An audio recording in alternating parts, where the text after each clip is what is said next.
My name is Amaryllis Fox, and I'm a former CIA clandestine service officer. When I was in government service, I focused on counterterrorism and counterproliferation in dictatorships throughout the Middle East and East Asia.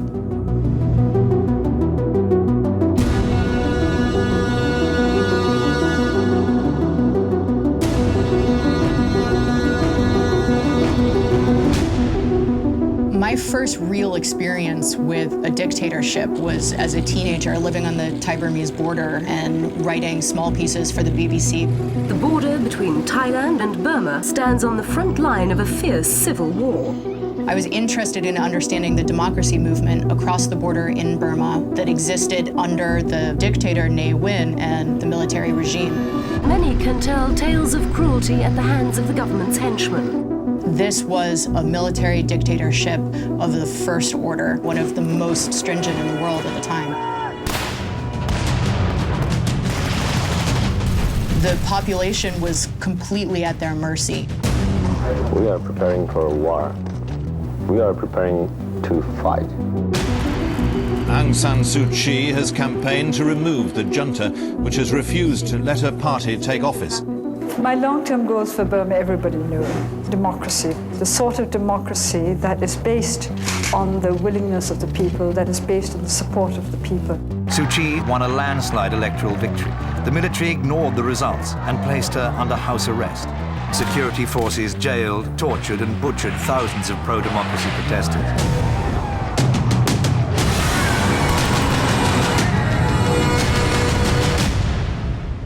So I found a way to get across the border and interview Aung San Suu Kyi, who was under house arrest at the time.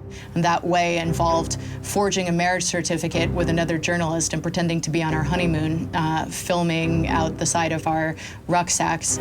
We knew going in that we were likely to be arrested on our way out and planned to have decoy film that could be confiscated in order to allow us to keep the real film hidden and get it across the border to Thailand. And it was broadcast on shortwave by the BBC back into Burma and allowed the regular people on the streets of Burma to hear from their democratically elected leader for the first time in over a year.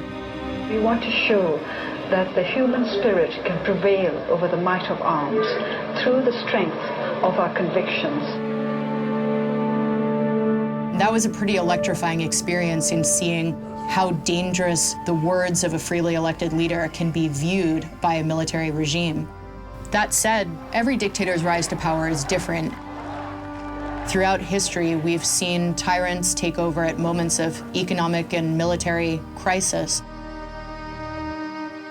and promise everybody everything they want. And that can be a warning sign that this aspiring leader has the potential for dictatorship. Dictators come in many forms. But how does one man take hold of a government? What makes us choose to follow men like this? We know dictators always leave a trail of bodies in their wake, whether they start off that way or not. We are against all kinds of dictatorship. We are against all kinds of dictators. But dictators aren't born. They're made. The historical moment has to create the opportunity. For that young nation torn asunder by civil strife. Regardless of how clever a potential dictator is, there are certain pre-existing conditions that have to exist for that seed of dictatorship to really take hold. Troops were called in to avert total chaos, but the struggle for power was far from over. But it takes a specific kind of person to seize the opportunity history offers. In every group that happen to be individuals with the right kind of narcissistic, paranoid personality characteristics that we know characterize dictators. The crucial issue is whether or not the springboard to dictatorship becomes available so that the potential dictator springs to power. Former General Fulgencio Batista denies he is a dictator, but holds the reins of power as backed by the army and by those who favor government by a strongman. Dictators can rise to power at any time, in any country, even today. We all want to think that things are not going to happen again. We all want to think that we learn from the past. What history teaches us is that we do not learn from the past.